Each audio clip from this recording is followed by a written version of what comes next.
इस टॉपिक का magnetic field find करना है एक सर्कुलर रिंग की एक्सिस के किसी पॉइंट में।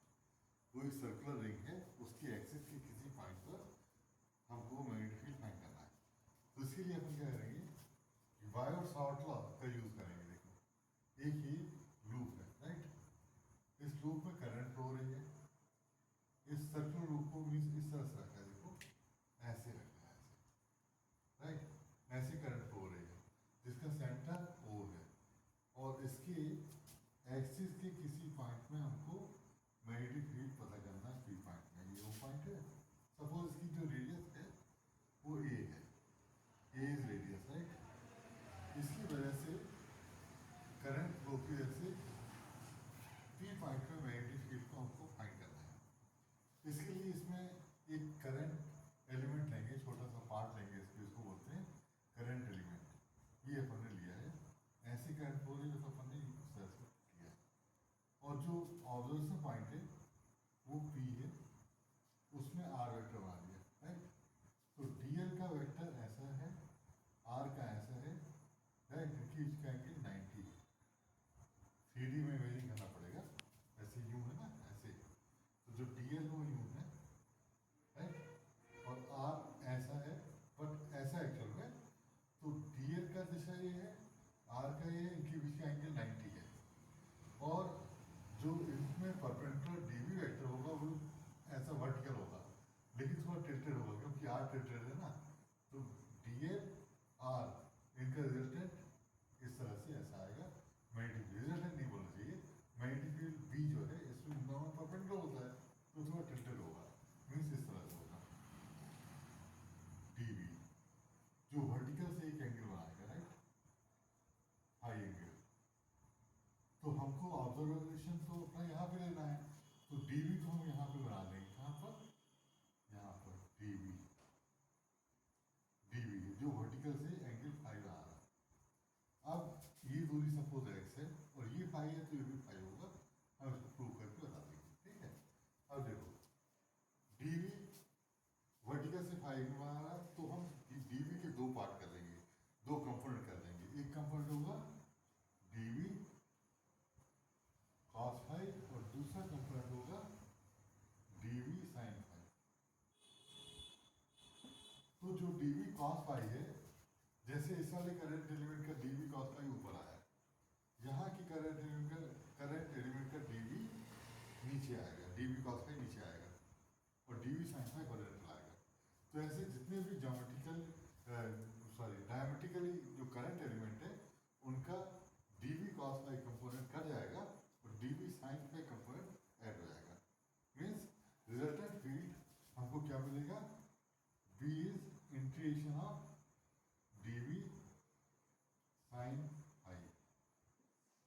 सर्कुलर इंटीग्रेशन होता है जहां से स्टार्ट किया वहीं तक पूरा कंप्लीट, इसीलिए सर्कुलर डिजाइन आते हैं। अब अपन फाइंड करना DB का वैल्यू। DB का वैल्यू अपन फाइंड करेंगे बायो-सावर्ट लॉ के थ्रू। DB का वैल्यू क्या होगा, magnitude mu not I sin 90, this is 90, ये भी एंगल ध्यान रखना, ये एंगल 90 है जो इन दोनों के बीच में DL और R के बीच में है, अपन 4 pi R square mu I DL, right. DL भी होता है mu I DL sin 90, sin 90 is 1, so DB is mu not I DL sin 90 1 into 4 pi R square, right. इसको यहाँ पर कर देंगे, तो हम DB का वैल्यू सब्स्टिट्यूट कर रहे हैं P पॉइंट पर।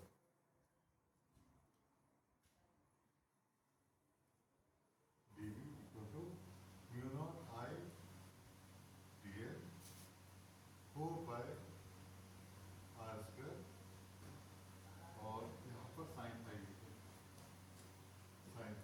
ठीक है। सारी चीज बाहर आ जाएंगी except DL, right. Mu not I sin five 4 pi R square and DL, right. DL का कंप्लीट इंटीग्रेशन जो है वो सरकमफ्रेंस के इक्वल होगा, मीन्स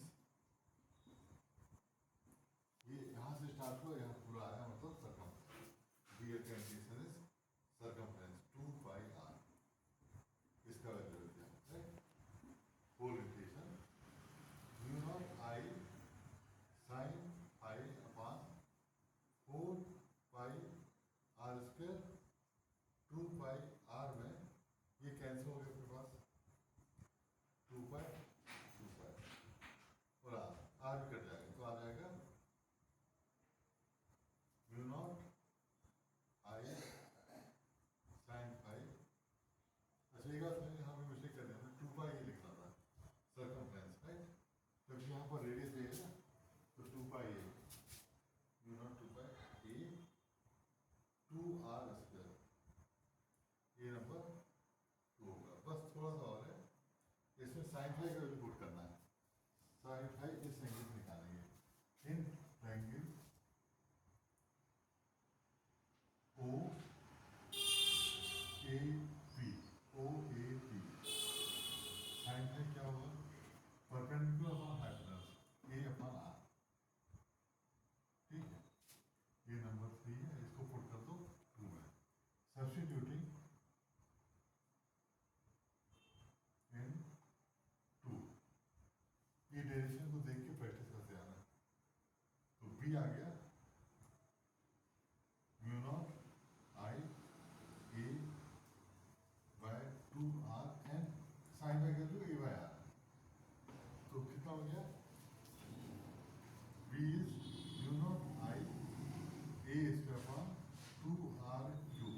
ठीक है, ये नंबर 4। बस थोड़ा सा और आर का भी क्या लिखोगे? पाइथागोरस थ्योरम से आर को लिख सकते हो root x square plus a square.